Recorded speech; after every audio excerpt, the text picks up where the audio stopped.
Hey, how's it going, everybody? My name is SockBot, and today I want to talk a little bit about 3D platformers.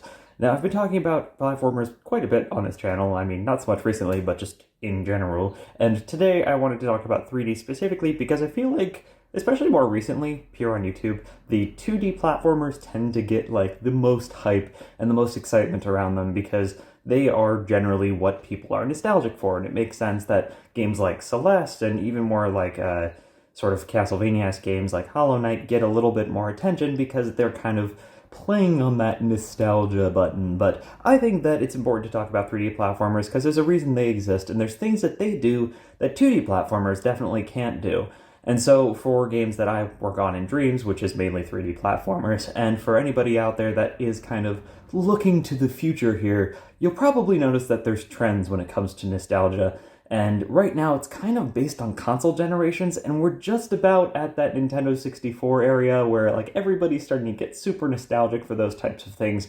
And I think that once we get there, and then once we get to like the GameCube nostalgia days in a couple years or so, this whole 3D platformer thing is going to make a huge resurgence in the mainstream. And that's part of why I wanted to talk about it, but also I just really like platformers. And like I said in a previous video, I've been playing a lot of old 3D platformers lately, and also some new ones, so we'll talk about those in a bit. But if you enjoy this sort of discussion type video, I will be talking a little bit about how to make the best 3D platformers, obviously, because, you know, I'm a Dreams channel and a Little Big Planet channel, so duh.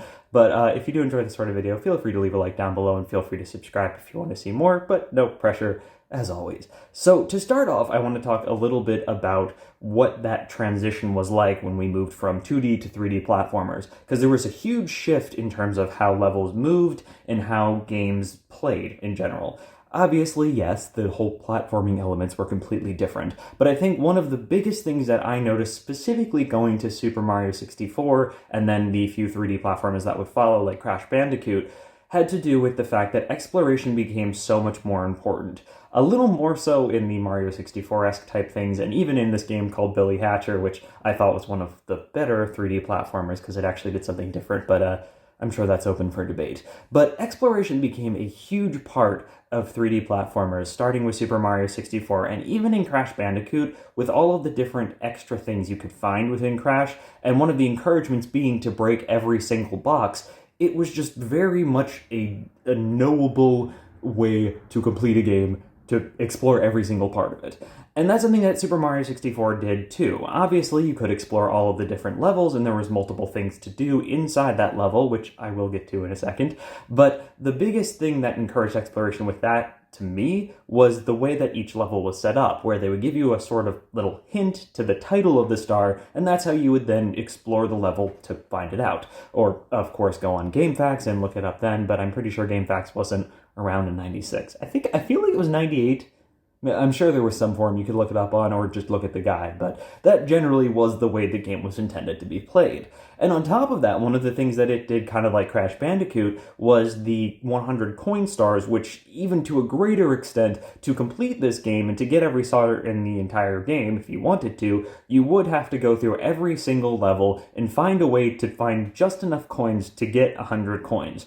And if I remember correctly, there were a few of those that, in total, if you were to collect every coin and get every timed challenge, like the blue coin timers, perfectly, you could still only end up with like 103 coins in some of them, so it was pretty difficult. But on top of that, these 3D platformers introduced an entire new way to reuse assets. And this is something that may be relatable to anybody that has been working in Dreams recently, especially on 3D platformers, because 2D platformers were a lot easier to just kind of cut and paste together. You didn't really have to create a cohesive world around this. You just had to create cohesive terrain with a background.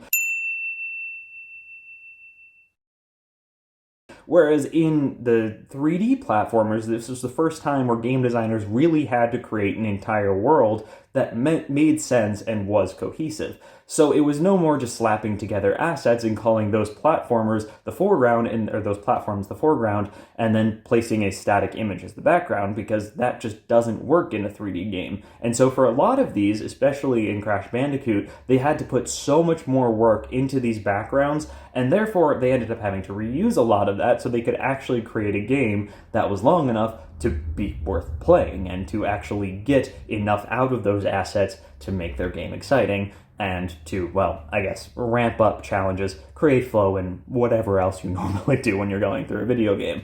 But reusing these assets became a way to create more gameplay within the same area. And that's super different from reusing assets to create different areas, and both of which are completely valid and both of which are obviously reused. For example, you don't see more than one kind of Goomba in Super Mario 64, and obviously when it comes to Crash Bandicoot, the amount of times they replay that chase sequence, like, obviously there are some reused assets, and obviously the terrain is reused, but I think what I'm trying to get at here is this is the first time we really saw people reusing entire worlds and creating multiple things to do within that world.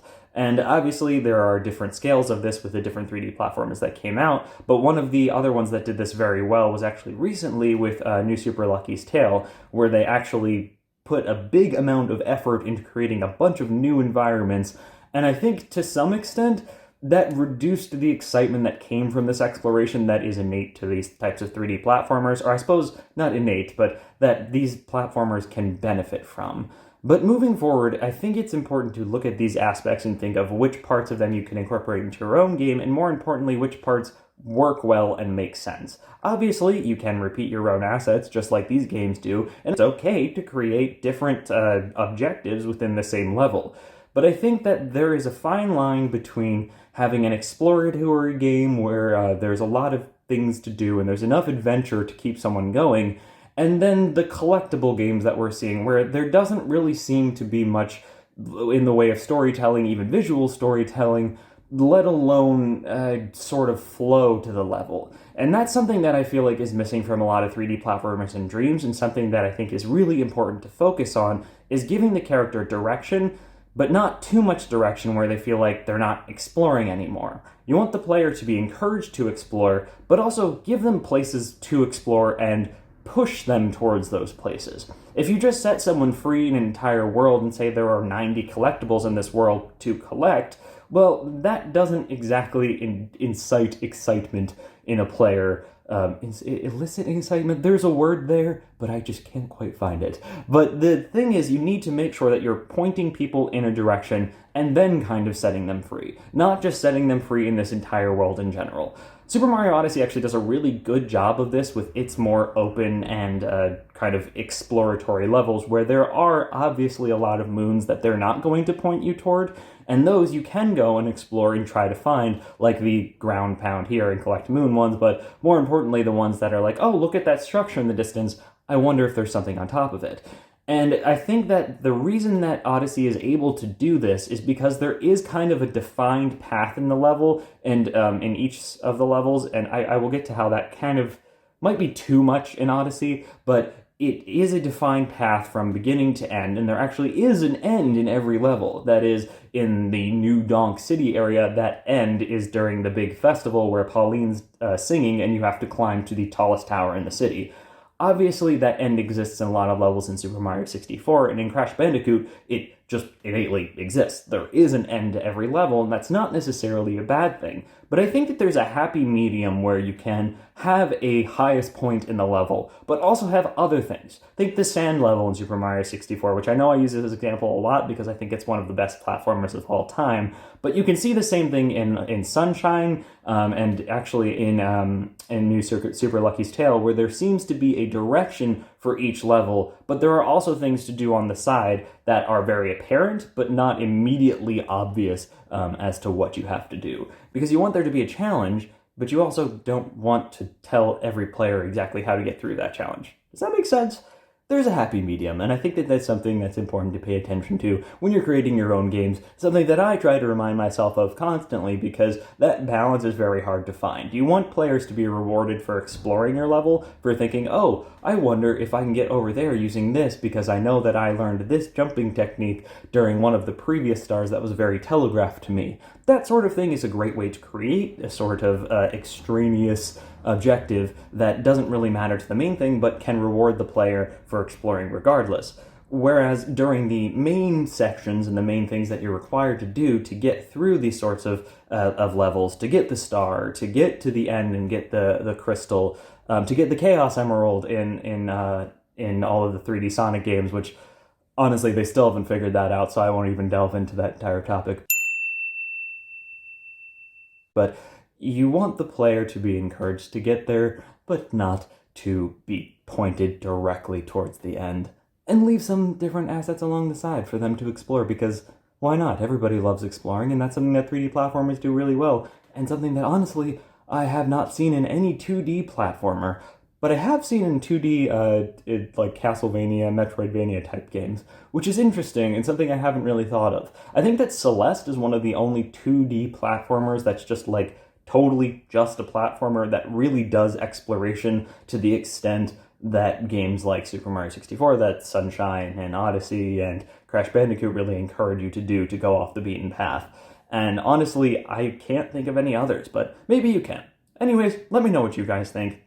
Are you into a 3D platformer specifically recently? Because honestly, I haven't seen a lot that have been super, well, I guess telegraphed to everybody, including older people, because a lot of 3D platformers these days, well, they seem to be directed at kids, or at least a lot of kids play them, and a lot of adults aren't playing them. Like, you don't hear a lot of gamers on YouTube talking about Super Lucky's Tale or, well, Billy Hatcher, but I suppose that's not recent anymore, because I think that was 2003.